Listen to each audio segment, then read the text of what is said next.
Shalom and welcome to Hebrew with Mayim. This video is going to cover Matot, which is tribes, and this Torah portion is found in Numbers chapter 30, verse 2 to 32, verse 42. It says, Moshe spoke to the heads of the tribes of the children of Israel, saying, "This is the thing the Lord has commanded. If a man makes a vow to the Lord or makes an oath to prohibit himself, he shall not violate his word. According to whatever came out of his mouth, he shall do." And we're just doing the first two verses. And this video will assume that you already are familiar with the Hebrew alphabet. If not, you can go to my website, HebrewMime.com, and click on the Learn Hebrew alphabet, and I have a few videos there where you can learn the alphabet.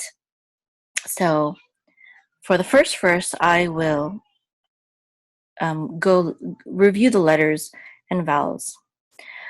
The first letter is a vav, and there's a patach under it. So this is va, and then there's a yud. The shiva is silent, so it'll go with this syllable. So this is vai, and this is a daled with a patach, which says da. The patach says a, vai da. And this is a bet with its sere, which says e, and then the resh together. This is the last syllable, and it says ber. This trope mark, mapach, tells you that this is the syllable that has the accent. So this is vaidaber, vaidaber, vaidaber. And this means and spoke. And spoke, the vav is and yidaber is he spoke. Or actually yidaber is he will speak, but with the vav it reverses the tense, so it becomes he spoke, vaidaber, and he spoke. And this is a mem, and this is a shin, and this dot will serve both as the marker that this is a shin instead of a sin, and it's also the vowel, since the mem does not have a vowel under it. This cholem will also be the vowel for the mem. So this is mo, and this is a shin with a segol which says e, and this hey is silent, so this is she, Moshe. This is a pashta, which shows that the accent is on the last syllable, Moshe. So vaidaber Moshe. So this means Moses spoke. And then we have an aleph, which is silent, and the segol, which says eh. And the lamed together will say el, which means to. So Moshe spoke to. Vaidaber Moshe el. And this is a resh with a kamatz, which says ra. And then the aleph together. The aleph is silent here. Or you could think of it as it goes with the kamatz. So this is ra. And this is a shin with tzere, and the yud together says she.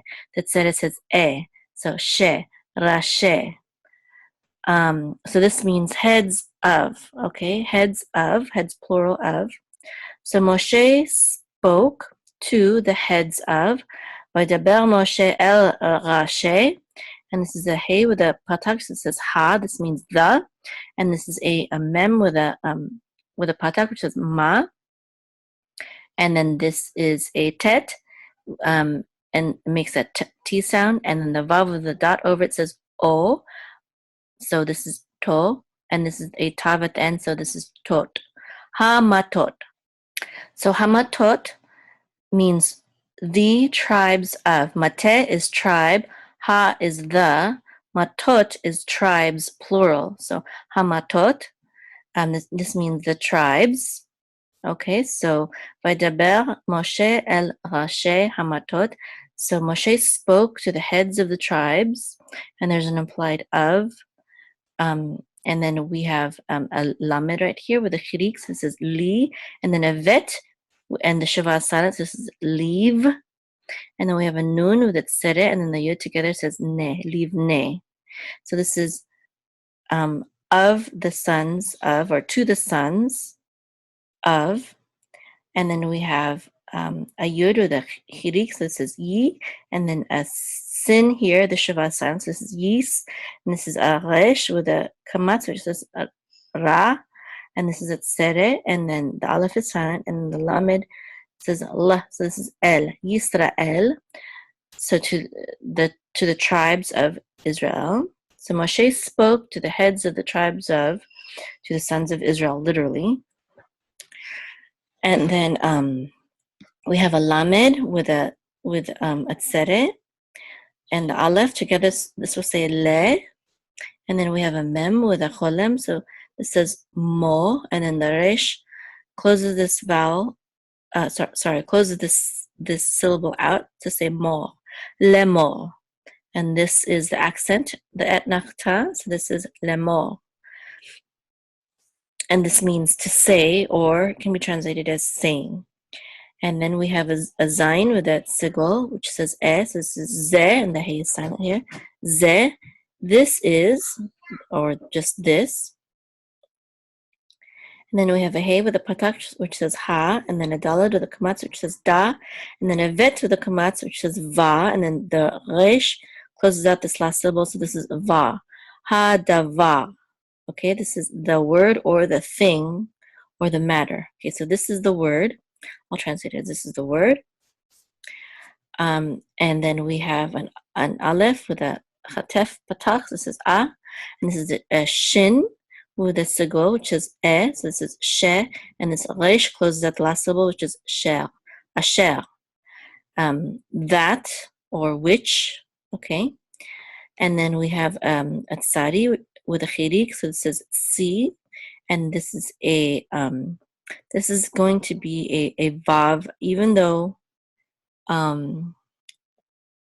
this has a dot through it, because the tsari already has a vowel. We're going to sound this as a vav, and this is going to be kamatz, which is a, and this hey sound. So this is va, tziva, which means commanded, and this is Adonai, which is Hashem, the creator. So this is the thing that Hashem commanded, that Adonai, the Lord, commanded. Also, I wanted to say, in Christian Bibles, this will be verse 1 and this will be verse 2. The numbering here is based on the Jewish Bible. So we won't go letter by letter here. So we'll just read it and translate the words. Okay. So this is ish. Ish means man. Okay. And then we have ki yidor. This means if he vows. Okay. So if a man vows. And then we have neder. And the accent is on the first syllable here, neder. So this is a vow. So if he vows a vow, if a man vows a vow, this is ladonai. So this is to the Lord. And this is o, which means or. And this is hishava, which means swears, if he swears, or if he swears. Hishava. And this is shavua. This is a swear. So if he swears a swear, and so Hebrew, in Hebrew, root words, you can turn them into either a verb or a noun. It's very easy to do that. So that's why it may sound weird literally, but we probably wouldn't translate it exactly this way if we were translating the verse into an English text. So, or if he vows a vow, and then this one is so swears a swear. So this is if he vows a vow to the Lord or swears a swear, okay? And this is le'esor, and this means to prohibit, okay? And this is isar, which literally means prohibition, or you might even say instead of to prohibit a prohibition, because with the English mind, it might sound like it sounds like a double negative, like one cancels out the other, but it's not really that way. In the Hebrew, it's more like if we use a word to bind a binding, which is a prohibition is kind of like you're binding yourself from doing something, right? So, but that way we won't be saying a double negative. So le'esor isar, to bind a binding, okay? But in a normal text, you might translate it as to say a prohibition, okay? And let me say, I think, how does it translate it again? This is how it translates it as makes an oath to prohibit himself. Yeah, so you don't see the double, noun verb combination with the same root word. You don't see that in the English. Okay, so le'esor isar, and this is al nafsho. This means on his soul or on his person, okay, or upon his soul, a prohibition upon his soul, or upon himself, you might even say. Lo yachel, which means he will not break, okay, he will not break. The lo is the not, and yachel is he will break. So lo yachel is he will not break. And this is devaro, which means his word. It's related to the word here that we had, hadavar. This is the word, and this is devaro, which means his word, devaro. And then this is kechol hayotse, which means according to all. The ke is according to or as, and then the chol means all. Kechol, according to all. Hayotse, hayotse means which proceeds, all that proceeds forth. Okay, all that proceeds forth. And this is mi piv. Mi means from, and piv means his mouth. The p part is mouth, and then the vav at the end means his. So mi piv is from his mouth. Mi piv. Hebrew is very succinct like that. And then ya'aseh means he shall do. The yud part means he. Okay, so ya'aseh, he shall do. Yachel means he shall not break. Okay, like that. All right. Okay, now we're going to learn a little bit of trope, which is the melody to the verses that we just read. These are the trope marks, and I have a video on my website which tells you all of the trope marks and how they, what their names are and how they sound like. And you can see that, you can find that on my website at Learn Trope, that link right there. There's some videos about trope. So I'm going to trope all of the trope marks right now by phrase. So tropes also give the grammar for a verse, and certain tropes are separators. So that means where the separators are, you know where the groups of thoughts are. So this is a separator. So this is one thought right here. This is another separator. So these three words will create a thought. This is another separator right here. So these two words make a thought. And then this is the final separator. This is the hardest separator, which is the end of a verse. Okay. So first phrase ends here. So I'll trope all the trope marks, and then I'll trope the Hebrew. This says, Mapach pashta munach katon. So this is, Vaidaber Moshe el Roshei hamatot. So again, this phrase means, Moshe spoke to the heads of the tribes. Okay. The next phrase ends here. The enachta is a separator. So this is, Mirchatibcha et nachta. So trope that is, Livnei Israel lemor, which means to the sons of Israel sing. Okay, and then we have this is a phrase right here. This says Munach katon. So this is Zeh hadavar, which means this is the word. Okay, and this is Tipcha merchasof pasuk. So this is Asher tziva Adonai. So this is that Hashem commanded. Okay, Asher tziva Adonai. Okay, this is a separator right here. And so this word will be its own clause. So this is Telisha Gedola. Sorry, this is Telisha Ketana. So this goes Telisha Ketana. So this is Ish, which means man. Okay, and this next phrase ends here. This is Kadma v'ezla revi. So this is Ki doneder ladonai. If he vows a vow to the Lord. Okay, that's what that means. So a man, if he vows a vow to the Lord. Next clause ends right here at the katon. So this is Mapach pashta katon. So this is Ohishava Shavua lesorisan al nafsho, which means or swears a swear to bind a binding upon his soul or upon himself. Okay, and this is the next phrase ends right here. So this is mercha tipcha et nachta.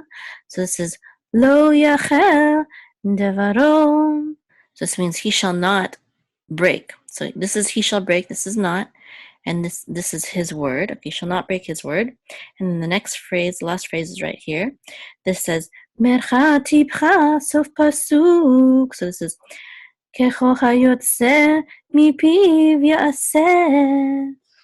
according to all that has proceeded from his mouth, he shall do.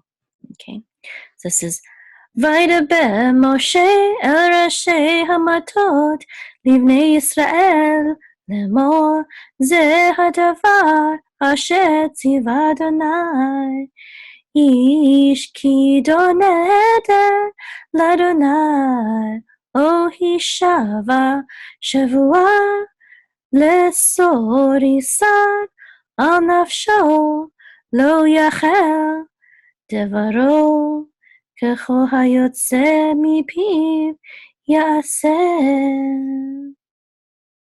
I'd like to invite you to visit my website at www.hebrewmime.com. That's HEBREWMAYIM.com. And you can click on the button to sign up for free lessons, free Hebrew lessons to your email delivered every week or so. Sometimes I miss a week. Sometimes I'll send more than one email for that week. So again, just visit my website, HebrewMime.com. And I also have special sections here. Not only can you sign up for free Hebrew lessons to your email, but you can also get my playlist to learn the Aleph Bet, even Aleph Bet with Elmo. And I also have a section on learning various Jewish prayers and blessings. I also have you can see all of the Hebrew lessons from Genesis to Deuteronomy. And what else? Oh, I have a section on ancient Hebrew. Learn how to pronounce the Hebrew letters in the ancient Hebrew pronunciation, the ancient Hebrew tongue. I have some lessons on how to trope or chant the Torah, specifically lessons for that. And then I also have links to if you're interested in getting more formal biblical Hebrew lessons or modern Hebrew lessons from a good friend in Israel. So you can check that out as well. So just visit my website at HebrewMime.com. Shalom. Shalom, my name is Mayim, and I'm a naturopathic herbalist and holistic life coach, and I'm the founder of the Aruka Holistic Life Academy. Our students learn how to become effective healers using nutrition, herbs, and other holistic healing methods.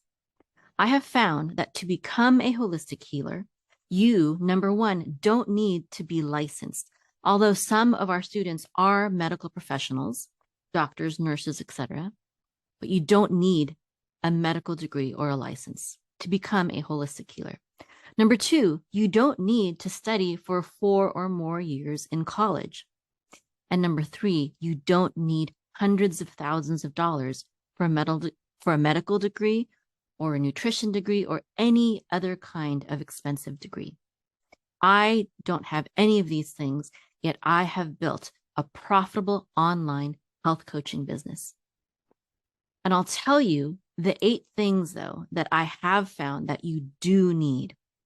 Without these 8 things, healers are ineffective and lack confidence in being a holistic healer. And most holistic schools and certification programs don't incorporate all 8 of these secrets, which is why many graduate from them, from nutrition schools or health coaching schools or herbalist schools, etc., feeling inadequate as a healer. So I would like to share with you my secrets on how I became an effective holistic healer and built a profitable online health coaching business. You can become the healer of your home and your community without the need for pharmaceutical drugs with dangerous side effects, hospitals, doctors, or even dentists. You can build a profitable online health coaching business without the need for years of college for an expensive degree. My mission is to show you how.